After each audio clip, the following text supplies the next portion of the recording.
저는 금년 초 아부다비에 새로 생긴 루브르 미술관을 찾았습니다. 아랍에미리트 연방에서 가장 부자 나라인 아부다비에서 공식 명칭 루브르 아부다비 미술관을 개관한 것입니다. 아라비아 반도에 들어선 미술관으로는 가장 큽니다. 이것은 프랑스와 아부다비가 루브르 미술관 명칭을 30년 동안 사용하게 하는 공동 계약을 한 것입니다. 그리고 프랑스가 소장하고 있는 미술품의 일부만을 빌리는데 그 대가로 2조 2천억 원을 주겠다는 계약입니다. 2조 2천억 엄청난 돈입니다. 사실 1989년 이전에 루브르 박물관은 지금에 비해서 정말 볼품이 없었습니다. 루브르 박물관 앞에 주차장은 지옥 같았고 사람들은 박물관에 가려고 대기하는 데만 3시간 정도는 기본적으로 소비해야 합니다. 작고 비좁은 공중 화장실이 딱 2개 있었는데 거기를 찾아가려면 미로 같은 길을 찾아 헤매다가 길을 잃기 일쑤였다고 합니다. 이런 낙후된 박물관은 누가 어떤 계기로 세계 최고의 박물관으로 거듭나게 하였을까요? 그것을 알아보겠습니다.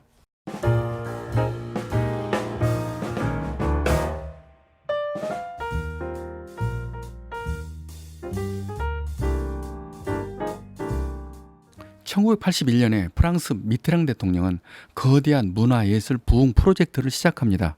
그것은 이름하여 그랑프라제입니다. 그 슬로건은 한마디로 문화사업을 통해서 국민의 마음과 정신까지 바꾸겠다는 것입니다. 대통령 미테랑은 에펠탑의 뒤를 잇는 랜드마크를 지어서 국민에게는 자긍심을 심고 세계 만방에 프랑스의 문화위상을 알리려는 것입니다. 기간은 14년 동안이고 총 9개의 프로젝트를 수행합니다. 그 거대한 문화운동 그랑프라제의 가장 첫 번째 관문이고 핵심 사업이 루브르 박물관의 현대화 사업입니다. 1984년 미테랑 대통령 집무실에 한 사람이 찾아옵니다. 그 사람의 이름은 이오밍 페이, 1917년생 중국계 미국인으로 소신 있고 야심찬 건축계 엘리트였습니다. 바로 얼마 전 이오밍 페이는 워싱턴 광장 국립미술관을 멋지게 완성하여 세상의 주목을 받았습니다. 이 미술관을 보고 미테랑 대통령이 이오밍 페이에게 관심을 가지게 되며 루브르 박물관 설계 자문을 구하게 됩니다. 그로부터 1년 후 이오밍 페이가 대통령 면담 신청을 한 것입니다. 이때 이오밍 페이는 어떤 마음이었을까요? 저는 그 마음을 모종의 미션을 가지고 적고 깊숙이 침투한 어쌔신, 자객의 마음과 유사할 거라고 생각해 보았습니다. 얼마나 불안하고 비장한 각오일까 하는 그런 생각 때문입니다. 이오밍 페이란 자객은 예리한 비수 대신에 잘 그린 설계도 몇 장을 품고 대통령의 마음을 훔치러 간 것입니다. 자객이라고는 했지만 그러기에는 그의 나이가 67세입니다. 이제는 쉬어도 되는 나이인데도 야심 있는 예술가 이오밍 페이는 그 삶의 마지막 빅히트를 꿈꿨던 것 같습니다. 단 30분 약속한 두 사람의 면담은 무려 6시간 동안 이어집니다. 두 사람의 대화는 건축을 비롯한 문화와 역사, 철학 등 끝없는 대화가 이어졌습니다. 그리고 루브르 박물관에 대한 전략과 분석을 그린 페이의 설계도는 대통령의 마음을 열리게 합니다. 아니, 마음은 물론 영혼까지 잡아버립니다. 이오밍 페이는 전략 핵심 논리를 단 3가지로 요약해서 말했습니다. 저는 세계에서 가장 위대한 박물관을 만들겠습니다. 그리고 박물관을 절대 훼손시키지는 않겠습니다. 다만 최소한의 변형을 허락해 주셔야 합니다. 첫 번째입니다. 루브르와 함께 있는 재경부를 다른 데로 이전시켜야 합니다. 루브르 박물관과 전혀 상관없는 재경부가 루브르 바로 옆에 있어서 혼란을 주고 복잡하게 하는 모든 원인이 된다는 것입니다. 두 번째입니다. 나폴레옹 광장을 파헤쳐야 합니다. 그리고 거기에 지하 2층 구조에 15,000평 넓은 광장 같은 로비를 만들겠습니다. 그리고 그 위에 투명한 유리 피라미드를 설치하여 거기에 모든 건물로 통하는 입구를 만들겠습니다. 이제부터 방문객들은 지하 광장을 통해서 각자가 원하는 방향으로 쉽게 이동하게 됩니다. 세 번째입니다. 차량은 전면 통제됩니다. 주차장은 별도로 하고 모든 방문객은 전부 도보로 이용해야 합니다. 지하 광장은 바로 옆 세느강이나 대중교통과도 연결하게 하겠습니다. 이런 페이의 전략은 기가 막히고 정확한 진단이었습니다. 정말 그대로만 하면 지옥 같은 주차 문제도 해결되고 사사건건 반대해 오던 재경부도 멀리 보내버릴 수 있는 아주 좋은 방안이었습니다. 실제로 재경부가 한쪽 궁궐을 차지하고 있으면서 나폴레옹 광장을 주차장으로 사용하고 있었습니다. 그것 때문에 주차를 비롯한 모든 공간 운영이 아주 엉망이었습니다. 이런 폐의의 세 가지 제안이 대통령이 듣기에는 너무도 적절하고 정확했습니다. 대통령은 결정하기 전 단 한 가지 조건을 말합니다. 그것은 유리 피라미드가 주변 건물보다 높지 않게 하라는 것입니다. 당연히 폐의는 그것을 받아들이고 자신도 한 가지 제안을 합니다. 그것은 다른 건축가와 경쟁하지 않고 일하게 해달라는 것입니다. 즉 단독으로 경쟁 없이 수의 계약을 해달라고 요청한 것입니다. 사실 이것은 매우 어려운 제안이었습니다.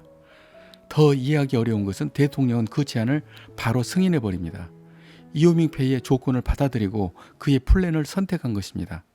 이런 대통령의 선택은 매우 위험한 모험이었습니다. 여기서 대통령의 선택이 모험이라는 것은 이유가 있습니다. 이미 300여 년 전에 베르닌이라는 이탈리아 최고의 예술가가 루이 14세기에 초청받아 루브르 궁전을 보수하려다가 6개월 만에 쫓겨난 적이 있습니다. 프랑스는 이탈리아마저도 야만 국가라고 인정하지 않고 오직 그들만이 최고라고 생각하는 나라입니다. 그런데 67세 할아버지 같은 중국의 건축가에게 800년 역사의 루브르 궁전 보수를 맡긴 겁니다. 그리고 그들의 심장 같은 나폴레옹 광장을 도려내는 대공사를 공모도 아니고 수의계약입니다. 그냥 경쟁도 없이 직권으로 맡긴 겁니다. 우리나라로 치면 경복궁을 파헤치는 공사를 우리 대통령께서 동남아 어느 예술가에게 맡긴 것이고 그것도 경쟁 없이 수의계약을 해주었다고 생각하면 정확한 비유가 될 것입니다. 역시 예상대로 프랑스는 대혼란에 빠지게 됩니다. 수많은 언론인, 학자들 그리고 시민들의 거센 반대를 시작합니다. 대책회의를 개최하기도 전에 욕설로 난장판이 되어버렸습니다. 어떤 학자는 이오밍 폐에게 손가락질을 하면서 소리를 지릅니다. 이것 봐, 중국놈아, 여기가 어디라고 당장 꺼져. 그리고 온갖 극심한 욕설을 다 퍼붓습니다. 이것은 통역사마저도 감당하지 못하고 울어버렸다고 합니다. 그 욕설을 도저히 그대로 통역할 수가 없었다는 이야기입니다. 루브르 박물관 관장 앙드레 쇼바드마저도 반대한다고 사임해버립니다. 재경부에서도 당연히 예산을 동결하겠다고 정면으로 맞섭니다. 당신이 왕이냐고, 왜 멋대로 그런 결정을 하냐는 것이고 죽어도 이사를 안 가겠다는 것입니다. 그들의 반대 여론은 한마디로 거대한 쓰나미 같았습니다. 언론들은 이것을 배틀 오브 피라미드 전투라고 불렀습니다. 그들의 반대 논리는 늘 그렇듯 뻔하겠지만 정리해 보겠습니다. 첫째, 피라미드는 죽음을 상징한다. 그리고 그 형태가 고전적인 루브르 박물관과는 어울리지 않는다. 둘째, 대통령 독선으로 혼자 결단한 것이라 인정할 수가 없다. 셋째, 프랑스 파리의 심장과 같은 장소를 공산주의 중국인에게 맡길 수는 없다. 이런 이유로 프랑스 국민 90%가 반대했고 박물관 앞에는 매일 반대 시위가 일어났습니다. 이런 모든 것들이 이오밍 폐에게는 엄청난 시련이었습니다. 그런데 대통령에게는 더 큰 시련이었습니다. 이제 정권마저 위태롭습니다. 곧 이어지는 대통령 재선도 불안하게 되었습니다. 그런데 신기한 것은 대통령 미트랑은 미동도 하지 않고 추진합니다. 특별한 슬로건도 없습니다. 오직 지금의 전시 공간을 2배로 해서 궁전 전체를 세계 최고의 미술관으로 만들겠다는 것입니다. 그리고 이오밍 폐이의 설득 논리는 이렇습니다. 유리 피라미드는 죽음이 아니라 생명이다. 이집트 피라미드는 석재이고 빛을 차단하지만 투명한 유리 피라미드는 빛을 들어오게 하기 때문에 오히려 생명이라는 것입니다. 그리고 투명하기 때문에 주변 경관을 가리지 않는 더 이상 완벽한 구조는 없다는 논리입니다. 이 논리에 많은 사람들이 설득되었습니다. 그런 세월이 6년이 지났습니다. 1989년 3월 29일 루브르 중앙 광장에 마침내 유리 피라미드가 완공됩니다. 이제 그 결과는 어떻게 되었을까요? 시민들 반응이 궁금합니다. 모든 부정이 긍정으로 바뀝니다. 루브르를 망친다는 말은 루브르가 다시 태어난다로, 그리고 손톱 밑에 가시 같은 존재는 파리의 다이아몬드 같은 존재로, 가장 비난의 선두에 있었던 르 삐가로지마저도 천재성이 돋보이는 멋진 작품이라고 극찬을 합니다. 그 후 30년이 지난 요즘 1년에 1200만 명이 방문하는데 그중 70%가 외국인이라고 합니다. 그들 기대치에 6배가 늘어난 것입니다. 그랑프라제 9개 현장 총 사업비가 8조가 투입되었지만 루브르 박물관에서만 한 해 수익이 9조가 넘습니다. 루브르 하나 1년 매출만으로도 본전을 빼고도 남았다는 이야기입니다. 이번 자료에서 느낀 것 3가지입니다. 첫째, 유사한 조화보다 대조적인 조화가 더 멋지다는 겁니다. 루브르의 화려한 고전미는 유리 피라미드의 심플한 형태와 대조되어서 서로의 장점이 부각되는 윈윈 효과가 생긴 것입니다. 둘째는 문화유산을 있는 그대로 보존하는 것이 능사가 아니라는 겁니다. 더 멋진 미래를 위하고 다음 세대와 소통을 위해서는 때로는 파격적인 변형도 필요하다는 것입니다. 세 번째는 크고 중요한 일일수록 반대는 더 거셉니다. 햇살이 세면은 그림자는 더 진합니다. 그림자 무서워 볕에 못 나가면은 바보가 됩니다. 소신 있고 떳떳하면 그것을 무시하고 끌고 가는 것도 능력이라고 생각합니다. 그 엄청났던 저주와 비난의 쓰나미가 나중에 고스란히 칭찬과 찬사의 쓰나미가 된 것을 우리는 꼭 기억해야 됩니다. 진정으로 문화를 이해하고 문화를 사랑하는 프랑스와 미테랑 대통령, 그는 위험했지만 위대한 결단으로 프랑스를 문화 강국으로, 루브르를 명실공히 세계 최고의 박물관으로 만들었습니다. 그리고 그가 선택한 예술가 이오밍페이도 끝까지 지켜내었습니다. 관습과 원칙만을 중시하고 조금이라도 안 다치려고 몸을 사리는 우리들의 모습과는 대조되면서 많은 것을 생각하게 합니다. 마지막으로 이오밍페이가 대통령을 회고하는 장면입니다. 이 영상 뒷부분에 있는 가장 중요한 대사를 꼭 보시기 바랍니다. I could not have done anything there without him. That's obvious. 대통령, 그가 없었다면 나는 그곳에서 아무것도 할 수 없었을 것이다. 그것은 분명한 사실이다. 겸손한 이오밍페이는 모든 공을 대통령에게 돌립니다. 그의 말대로 그가 미테랑 대통령을 만난 것은 그 인생의 최고의 행운이었던 것 같습니다. 놀랍게도 우리나라에는 이오밍페이 같은 예술가는 참 많습니다. BTS, 방시혁, 봉준호, 박진영, 김연아가 바로 그렇습니다. 바로 우리가 세계 문화예술의 중심입니다.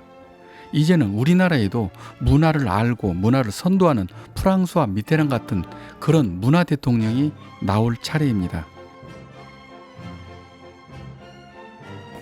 I told the president, I said, you've got to do two things. You've got to let us dig under the court,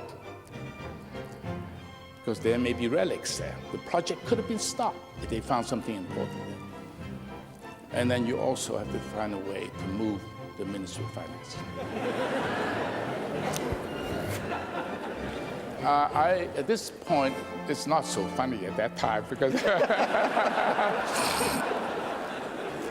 but this tells you something about the man who is still the president of France.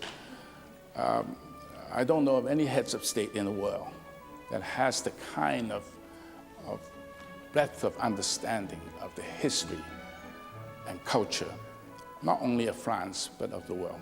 It's really a remarkable man. He may not be the greatest politician, I don't know, time will tell. But he was, and he is, a really exceptional leader when it comes to art and culture. And I could not have done anything there without him. That's obvious.